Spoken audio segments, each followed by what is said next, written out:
আপনি কখনো জীবনে সূর্যোদয় দেখেছেন? কত প্রশান্তিদায়ক, কত শক্তিদায়ক হয়। মনের মধ্যে যেন একটা নতুন প্রেরণা দান করে, একটা নতুন উৎসাহ। কিন্তু যদি আপনি উঠতে দেরি করেন, তাহলে আপনি এই সূর্যোদয় দেখতেই পাবেন না। ঠিক এরকমই হয় আমাদের জীবনেও। সুযোগ সূর্যোদয়ের মতো। যদি আপনি আপনার জীবনে দরকারের চেয়ে বেশি অপেক্ষা করেন এই সুযোগের সদ্ব্যবহার করতে, তাহলে এই সুযোগ আপনার অপেক্ষা কখনোই করবে না, তা চলে যাবে। সেই জন্য এদের সামলে রাখুন। সঠিক সময় আসলে এই সুযোগের সদ্ব্যবহার করুন, নিজের কর্মকে সম্পূর্ণরূপে সার্থক করুন। এটাকে এক মুহূর্তের মতো দেখুন।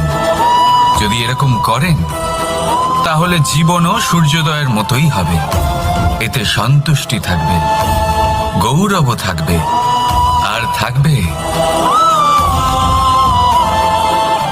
শান্তি। রাধা রাধা।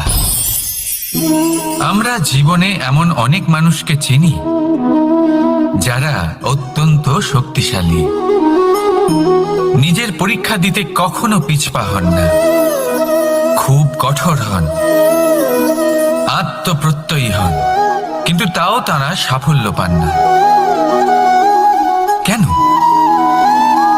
কি কারণ হতে পারে এর? লৌহ মানবের মতো ব্যক্তিত্বের অধিকারী হওয়া সত্ত্বেও তারা সফলতা কেন লাভ করেন না? এবার এটার উত্তর তাদের ব্যক্তিত্বের মধ্যেই লুকিয়ে রয়েছে। লৌহ মানব, লোহা। আপনি কখনো লোহাকে দেখে থাকবেন, অত্যন্ত শক্তিশালী, অত্যন্ত কঠিন, কিন্তু শুধু তখনই যখন সেটা শান্ত থাকে, শীতল থাকে। তাকে উত্তপ্ত করুন, তা আর কঠিন থাকবে না। তার উপরে এক আঘাত করুন আর তার আকৃতি বদলে যাবে। বুঝলেন? যদি আপনিও জীবনে নিজের শক্তি দিয়ে, নিজের নিরন্তর প্রচেষ্টা দিয়ে বড় কিছু করতে চান, তাহলে সর্বপ্রথম একে শান্ত করে রাখুন, একে শীতল করে রাখুন। জীবনে যা পেয়েছেন তাতেই সন্তুষ্টি পেতে শিখুন। এই ক্রোধের তাপে নিজেকে বদলাবেন না। চিনতে শিখুন সেই চিন্তাগুলো যা ক্রোধ বাড়িয়ে দেয়, আর সেগুলোকে শেষ করে দিন, নয়তো সেই রাগ আপনার পতন অবশ্যই ঘটাবে। রাধা রাধা।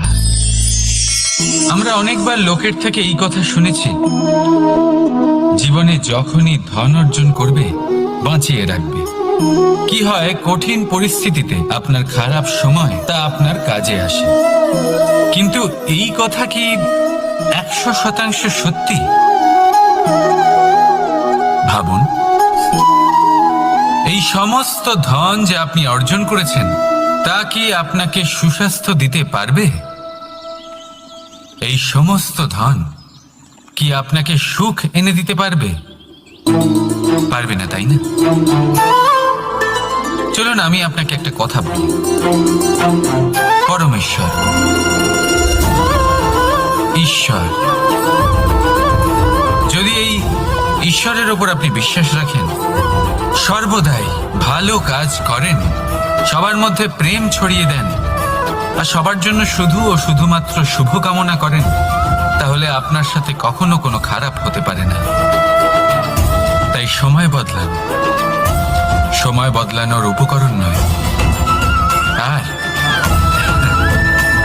ভালোবেসে বলুন রাধা রাধা। অনেকবার আমাদের দৃষ্টিভঙ্গি এমন হয়ে থাকে যে আমাদের আসল সত্যের থেকে অনেকটা দূরে নিয়ে যায়। আমরা যেরকম দেখি সেরকম সবসময় হয় না। এবারে দেখুন না, আমরা মানুষেরা, আমাদের ভালো লাগে। আমরা কোথাও গেলাম, আমাদের স্বাগত জানানো হলো, আমাদের প্রশংসা করা হলো, কেউ আমাদের দিকে হাসি মুখে তাকালো, আমাদের ভালোবাসলো, আমাদের ভালো লাগে। কিন্তু যদি কেউ ক্রুদ্ধ হয়, কটাক্ষ করে, ব্যঙ্গ করে, তাহলে আমরা তক্ষুনি তাকে নিজের শত্রু ভেবে ফেলি, তার উপরে ক্রুদ্ধ হয়ে যাই। একটা কথা মনে রাখবেন, এই হাসি সবার জন্যই হয়। আপনি তাদেরকেও হাসি উপহার দিতে পারেন যাদের আপনি চেনেন, তাদেরও দিতে পারেন যাদের আপনি চেনেন না। ছোটদের দিতে পারেন, বড়দের দিতে পারেন, সবার জন্যই হলো এই হাসি। কিন্তু ক্রোধ, ক্রোধ তাদের ওপরেই আসে যাদের আমরা জীবনে কখনো হারাতে চাই না, যাদেরকে আমরা অসম্ভব ভালোবাসি, যাদের জন্য আমরা আশা করি যে তাদের জীবনের পরবর্তী সময় সব সময় সুখময় হোক, উজ্জ্বল হোক। সেই জন্য আপনার জীবনের সমস্ত সেই ব্যক্তি যারা আপনার উপরে ক্রুদ্ধ হন, কটাক্ষ করেন, জরুরি নয় তিনি আপনার শত্রুই হবেন। হতে পারে সে হলো আপনার শুভাকাঙ্ক্ষী, যিনি আপনার শুধুমাত্র ভালোই চান, যিনি আপনার জন্য একটা সুন্দর ভবিষ্যৎ চান। সেই জন্য সব সময় মন দিয়ে অন্যের কথা বোঝার প্রয়াস করুন। আপনি জানতে পারবেন তাদের কর্মের ধর্ম কি হতে পারে, আপনি জানতে পারবেন তাদের ক্রোধের মর্ম কি হতে পারে। রাধা রাধা। জীবনের এই পথে এগোতে এগোতে আমরা কোথাও থেমে যাই, আমরা জানি না কেন। আমরা চেষ্টা করি যেন আমরা সামনে এগোতে পারি, কিন্তু এরকম হয় না। কি কারণ হতে পারে এর? আসুন আমি আপনাকে বোঝাই। মনে করুন আপনি কোনো রাস্তায় হাঁটছেন, আপনার পা মুচকে গেল, আপনি পায়ে আঘাত পেলেন। এখন এই আঘাত যদি আপনাকে পথ চলতে বাধা দেয়, তখন আপনি থেমে যান। যদি আপনার ভাবনা চিন্তা ক্ষুদ্র হয়, তাহলে আপনি জীবনে কখনোই এগোতে পারবেন না। ভেঙে যাওয়া কলম দিয়ে আপনি কখনো চিঠি লিখতে পারবেন না। ঠিক সেইভাবেই যদি আপনার মনে অন্যের জন্য হিংসা থাকে, তাহলে আপনি আপনার নিজের ভাগ্য লিখতেই পারবেন না। কাজের প্রতি আলস্য আপনাকে কখনো ধনী হতে দেবেই না, আর ধনের প্রতি লোভ তা আপনাকে কখনো মহান হতে দেবে না। ছোট একটা কথা, কিন্তু এ হলো অত্যন্ত গুরুত্বপূর্ণ। ভাবনা চিন্তা অবশ্যই করুন, আর বোঝার চেষ্টা করুন সেটা যা আপনি বুঝতে চান। হতে পারে আপনি এমন কোনো পথ খুঁজে পেলেন যার ফলে আপনি কোনো খারাপ পথে যেতে যেতে থেমে গেলেন, বা আপনি এমন কোনো অর্থ খুঁজে পেলেন যা আপনাকে মহান হবার পথে অগ্রসর করে দিল। রাধা রাধা। অহংকার এ হলো ছোট একটা শব্দ, কিন্তু এর প্রভাব অত্যন্ত বৃহৎ হয়ে থাকে। আর সব থেকে বড় সমস্যা হলো মানুষ আজ অবধি বুঝতেই পারেনি যে এই অহংকারের বাস্তব রূপ কিরকম। কেউ একে গর্বের নাম দেন, কেউ একে আত্মসম্মানের নাম দিয়ে থাকেন, এবং কোথাও একটা এমন সময় চলে আসে যখন সময় এই অহংকারকে ভেঙে খান খান করে দেয়। আর তখন না গর্ব আপনাকে বাঁচাতে পারে, না আপনার আত্মসম্মান। এখন যদি আপনাকে উদাহরণ দিই, তাহলে যেখানে আপনি বসে আছেন সেই ঘরেই ওপরে তাকান, সেই ছাদের দিকে। যদি এই ছাদ অহংকার করতে থাকে যে দেখো আমি তো সব থেকে উঁচু জায়গায় আছি, আমার চেয়ে ওপরে আর কেউ নেই, আমি এই ঘরে থাকা সমস্ত ব্যক্তিকে ছায়া প্রদান করি, যদি এই অহংকার এসে যায় তাহলে কি? একবার ভেবে দেখুন, যদি পরের দিন তার উপর আরো একটা তলা বানিয়ে দেওয়া হয় তাহলে কি? এই ছাদ যার নিজের উঁচু হবার অহংকার ছিল, যে সব থেকে ওপরে ছিল, সে এবার পায়ের তলায় চলে এসছে। এটাই হয়ে থাকে। মনে কখনোই অহংকার পোষণ করবেন না। যদি মনের মধ্যে কিছু রাখতে চান, তাহলে প্রেমের ভাব রাখুন, স্নেহ রাখুন। এই অহংকারকে আপনি যা ইচ্ছে নাম দিন, গর্ব হোক, আত্মসম্মান হোক, এর দ্বারা আপনার কোনোভাবেই কোনো লাভ হবে না। তাহলে এই অহংকারকে ত্যাগ করুন আর আমার সাথে ভালোবেসে বলুন, রাধা রাধা। একটা সিদ্ধান্ত। এই জীবনে একটা সিদ্ধান্তের গুরুত্ব কি হতে পারে তা কখনো ভেবে দেখেছেন? দিতে পারে এই সমস্ত সংসারকে বদলে দিতে পারে, ভবিষ্যৎ বদলে দিতে পারে। এই সিদ্ধান্ত যে কোন রাস্তা চয়ন করতে হবে, সেই সিদ্ধান্ত যে কখন সামনে এগোতে হবে আর কখন থেমে যেতে হবে, সেই সিদ্ধান্ত যে কখন যুদ্ধ করতে হবে আর কখন নিজেকে পিছু পা হতে হবে। এই সিদ্ধান্ত হলো খুব গুরুত্বপূর্ণ। আর আপনি তো এই সংসারে একা নন, তাই আপনার একটা সিদ্ধান্ত শুধু আপনার জন্যই নয়, সমস্ত সংসারের জন্য গুরুত্বপূর্ণ হতে পারে। এবার এই সিদ্ধান্ত আপনারই হবে। ভাবনা চিন্তা করে নেবেন, সাফল্য পাবেন। রাধা রাধা। ভবিষ্যৎ। সংসারে এমন কোন ব্যক্তি আছেন যিনি নিজের ভবিষ্যতের বিষয়ে ভাবেন না? যে কেউ ভাবেন আমার ভবিষ্যৎ কিছু এরকম হবে, আমি ভবিষ্যতে এরকম কিছু একটা করব, এই সুবিধা থাকবে, এই আনন্দ পাবো, ইত্যাদি ইত্যাদি। কিন্তু সত্যি বলি, ভবিষ্যতের থেকে বড় ভণ্ড আর কেউ নেই। ভবিষ্যৎ আপনাকে ছেড়ে চলে যাবে, আপনি জানতেও পারবেন না। ভবিষ্যৎ আপনার থেকে আপনার বর্তমান কেড়ে নেবে। অনেক সময় আমরা ভবিষ্যতের বিষয় ভাবতে থাকি, দুশ্চিন্তা করতে থাকি। ভবিষ্যৎ দিয়ে নিজেকে এতটাই ঘিরে ফেলি যে বর্তমান কি তা ভুলেই যাই, তার বোধই আমাদের থাকে না। ভাবুন, ভবিষ্যৎ কি? ভবিষ্যৎ হলো সেটাই যা এখনো পর্যন্ত ঘটেনি। বর্তমান হলো সেটা যা এখন ঘটছে।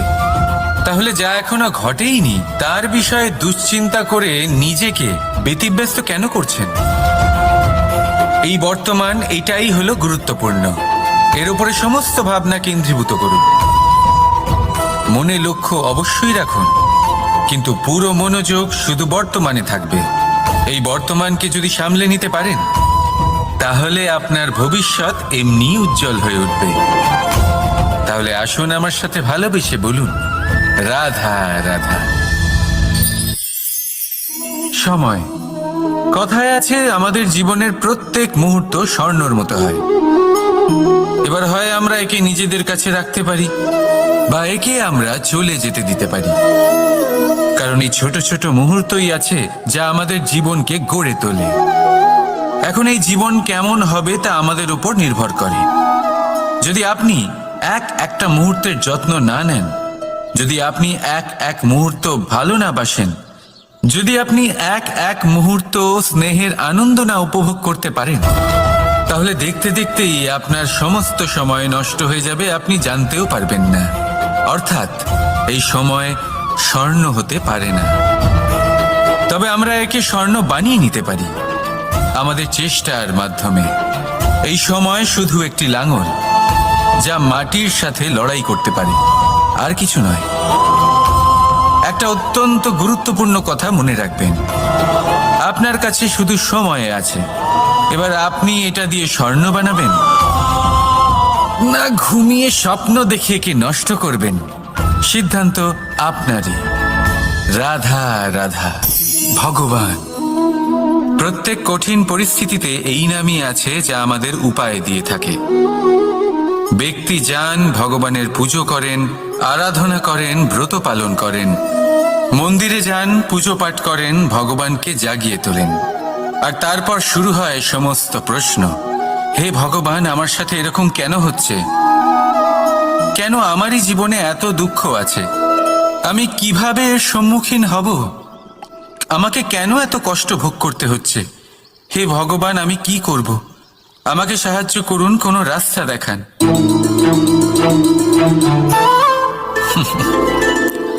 চলুন আমি আপনাকে একটা প্রশ্ন করি। মন্দিরে যাওয়ার চেষ্টা করার আগে আপনি কি জীবনে ততটা চেষ্টা করেছেন যতটা সেই সমস্যাকে দূর করার জন্য দরকার ছিল? দ্বিতীয় প্রশ্ন, ভগবানকে জাগানোর পূর্বে আপনি কি নিজেকে জাগিয়ে তুলেছেন? আপনি কি আলস্য ত্যাগ করেছেন? তৃতীয় প্রশ্ন, ভগবানকে জিজ্ঞাসা করার আগে আপনি কি নিজেকে জিজ্ঞাসা করেছেন যে আমি কেন এত অসফল হচ্ছি? যদি না করে থাকেন তাহলে সবার আগে এটা করুন। আপনি সমস্ত প্রশ্নের উত্তর পাবেন, সমস্ত বিপদের পরিত্রাণ পাবেন। অন্য কোথাও নয়, নিজের ভেতরে তাকিয়ে দেখুন। চেষ্টা করুন নিজেকে জাগিয়ে তোলার। আপনি সফল অবশ্যই হবেন, কারণ এই পরমাত্মা, ওই পরমেশ্বর, ওই পরব্রহ্ম আপনার মধ্যেই তো আছে। রাধা রাধা। নাম। জন্মগ্রহণের পর মানুষের জন্য এই নাম অত্যন্ত গুরুত্বপূর্ণ হয়। মাতা, পিতা, পুরোহিত সকলেই সেই অক্ষর খুঁজতে শুরু করেন যা দিয়ে আপনার নাম শুরু হবে। কিন্তু নাম আর রাশি এক হয়ে গেলেই কি সব কিছু ঠিক হয়ে যায়? কখনোই নয়, কারণ আপনার কর্মই হলো সব থেকে গুরুত্বপূর্ণ, আর কিছুই নয়। দেখুন, এই নিয়তিও আপনার কর্ম অনুযায়ী আপনার ভবিষ্যৎ সুনিশ্চিত করে। যদি আপনাকে উদাহরণ দিই তাহলে ভাবুন, একদিকে ছিলেন রাম আর অন্যদিকে রাবণ। দুজনেরই নাম শুরু হয় র দিয়ে, কিন্তু একজন পেলেন এক ভয়ানক পরিণতি আর অন্যজন সমগ্র সংসারের মনে চিরস্মরণীয় হলেন। তাহলে মনে রাখবেন, নাম নয়, কর্মই হলো শ্রেষ্ঠ। আর যদি তা শ্রেষ্ঠ হয় তাহলে আপনার নাম এমন স্থানে পৌঁছবে যা সংসারের কেউ মুছে ফেলতে পারবে না। তাহলে আসুন আমার সাথে ভালোবেসে বলুন, রাধা রাধা।